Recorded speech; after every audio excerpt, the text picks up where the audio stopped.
Hit Radio, l'essentiel de l'actualité.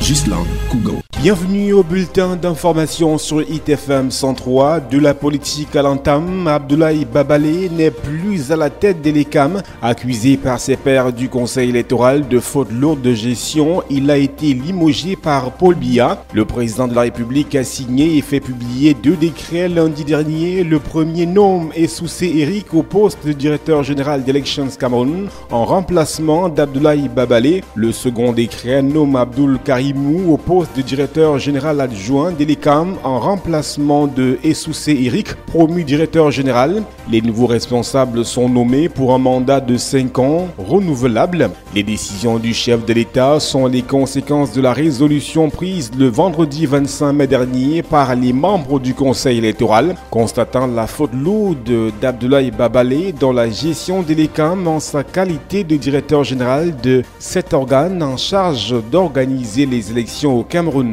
Activité parlementaire, le président de l'Assemblée nationale, Kavaïgué Djibril, convoque à Yaoundé via un arrêté les députés pour la 2e session ordinaire. Ce rassemblement qui va durer 30 jours démarre le 7 juin prochain à partir de 11h. Ce même jour, à partir de 15h, les parlementaires de la Chambre haute vont aussi reprendre du service sur convocation de Marcel Niadifendi, le président du Sénat, pour la 2e session ordinaire du mois de juin. Si la 2e session ordinaire de la Chambre haute va se tenir pour la première fois avec un effectif renouvelé, la Chambre basse repartira avec les mêmes élus de la 9e législature. Par ailleurs, le corps électoral pour de nouvelles élections municipales et législatives n'étant pas encore convoqué à ce jour par le président de la République, il est possible que les élus de la 9e mandature se retrouvent le mois prochain à l'hémicycle de Ngouaekele. Affaire de faux diplômes, le maire de Buea dans le sud-ouest, Patrick Ekema, capitule. Accusé d'avoir utilisé de faux diplômes pour intégrer cette institution de l'enseignement supérieur, le maire de Buea avait obtenu une injonction provisoire pour prouver l'authenticité de ses diplômes. Le 16 mai dernier, Patrick Ekema s'est désisté.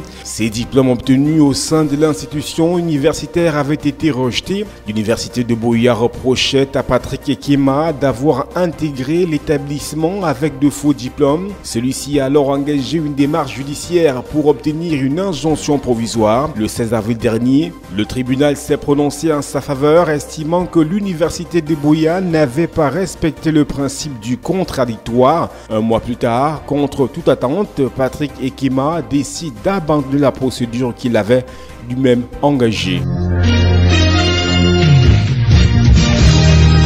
Recensement des fonctionnaires au Cameroun, déjà 918 dénonciations. L'opération de comptage physique du personnel de l'État initiée en avril 2018 et qui va s'étendre jusqu'au mois de juin prochain a déjà permis de recevoir 918 dénonciations d'agents de l'État ayant abandonné leur poste de travail mais qui continuent de percevoir indûment leur solde. Mais au-delà de ces dénonciations, les responsables de la Direction générale du budget du ministère des Finances se satisfont de l'engouement observé autour de cette opération dans la mesure où, un mois seulement après son lancement, 40% des agents de l'État ont été recensés. Pour rappel, ce dénombrement qui s'inscrit dans le cadre de la rationalisation des dépenses de l'État a pour but d'identifier et d'expurger du fichier solde de l'État tous les agents publics y émergeant irrégulièrement du fait d'une absence non justifiée, d'une démission ou d'un décès non déclaré, pratiques qui font perdre plusieurs milliards de francs CFA à l'État chaque mois.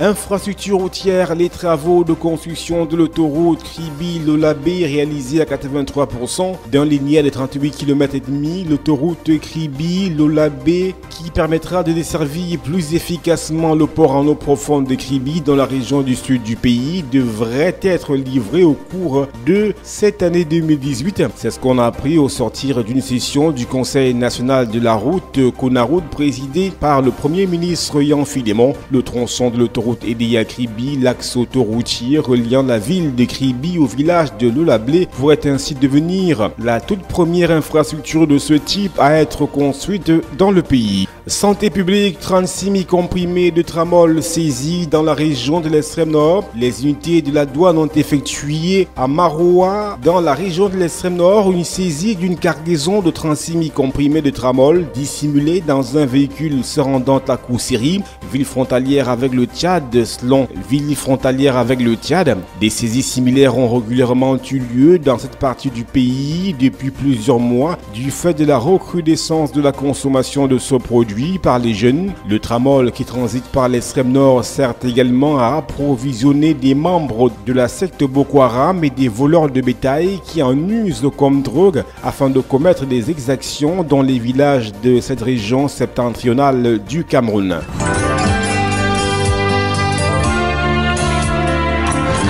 L'actualité internationale. Présidentielle au Mali, le président s'est officiellement lancé dans la course lundi dernier. Ibrahim Boubacar Keïta rejoint une vingtaine d'autres candidats déclarés. Le désormais président candidat explique pourquoi il souhaite rempiler de nouveau pour 5 ans. Il dit ressentir simplement et seulement le profond désir de poursuivre son devoir, qui est de servir au mieux le Mali en ces heures où les incertitudes ne sont pas encore totalement levées. Ibrahim Boubacar Keïta juge son bilan élogieux et dit se réjouir sans forfanterie aucune des acquis de ces 5 dernières années. Pendant la prochaine campagne présidentielle, il s'engage à jouer fair play.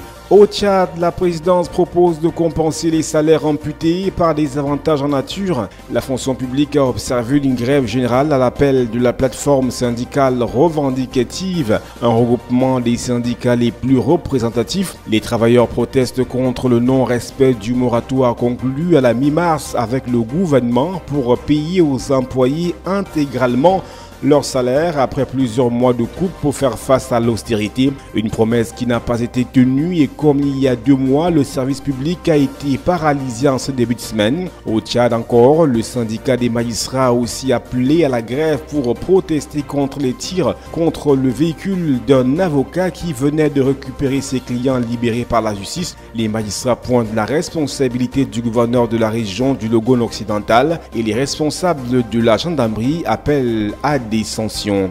2 femmes kamikazes, nous sommes au Nigeria, ont tué au moins 3 personnes dans un double attentat dans le nord-est du pays en proie à l'insurrection du groupe djihadiste Boko Haram selon les services de secours. Dimanche dernier, les kamikazes ont déclenché leurs explosifs à l'intérieur d'une maison et près d'une mosquée dans la ville de Kondouga, à 35 km au sud-est de Maïdougouri, la capitale de l'état du Borno, le plus touché par les violences. Ce double attentat survient 2 semaines après une attaque à Kondouga où un kamikaze avait tué 5 miliciens à un poste de contrôle. Le conflit qui dure depuis 9 ans a fait plus de 20 000 morts et environ 2,6 millions de déplacés au Nigeria. Le 1er mai dernier, au moins 86 personnes ont été tuées dans 2 attentats suicides visant une mosquée et un marché dans la ville de Moubi, dans l'état voisin de l'Adamawa.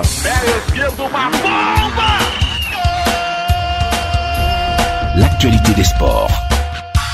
Sport mondial 2026, la FIFA dément l'élimination du dossier marocain. L'information qui a circulé à grande échelle ce week-end sur une éventuelle volonté de la part de la FIFA d'éliminer le Maroc avant le vote pour la désignation du pays qui va accueillir le mondial 2026 via la Task Force vient d'être rigoureusement démenti par la FIFA et par Zvonimir Boban, secrétaire général adjoint de la FIFA et président de la Task Force. Pour rappel, la Task Force chargée d'évaluer la recevabilité des 2 candidatures pour le Mondial 2026, présentées d'un côté par le Maroc et de l'autre par un trio USA, Canada, Mexique, rendra sa décision au cours de la première semaine du mois de juin. Voilà madame, messieurs, c'est la fin du bulletin d'information sur ITFM 103. Nos programmes se poursuivent.